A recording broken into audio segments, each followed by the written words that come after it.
Financial conspiracy myths often claim that a small, secretive group of powerful agents manipulates the economy and financial systems for their own gain. These narratives often involve a deep distrust of institutions and authority. Common financial conspiracy myths include: the Federal Reserve Central Bank is privately controlled. A persistent myth is that the U.S. Federal Reserve and other central banks, like the Bank of England, is a private, for-profit corporation secretly run by a cabal of wealthy bankers, e.g., the Rothschilds or Rockefellers. In reality, the Federal Reserve System has both private member banks and public board of governors appointed by the president and confirmed by the Senate components, and its monetary policy is conducted in the public interest according to a congressional mandate. A new world order controls the world's wealth. This broad theory suggests an elite organization, often called the Illuminati, made up of rich bankers and influential individuals, is trying to establish a single authoritarian world government. They are allegedly responsible for creating financial crises, manipulating markets, and controlling governments and media to maintain power. The 2008 financial crisis was deliberately orchestrated.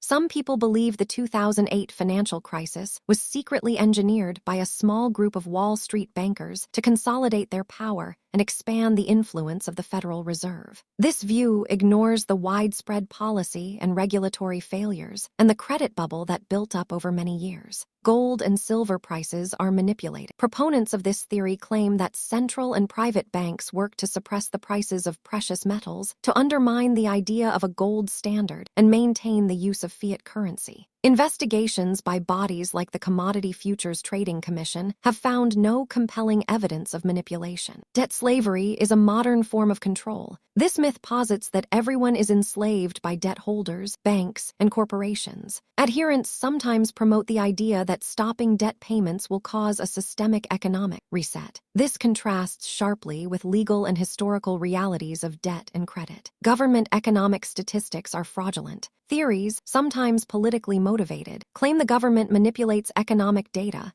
such as inflation or employment numbers, to present a more favorable picture of the economy. In reality, these statistics use standard, publicly available statistical methodologies, such as seasonal adjustments, which are subject to public scrutiny and debate. These myths often thrive on a lack of trust in official explanations, the complexity of modern financial systems, and a desire for a simple, coherent narrative to explain an often fragmented and unpredictable world.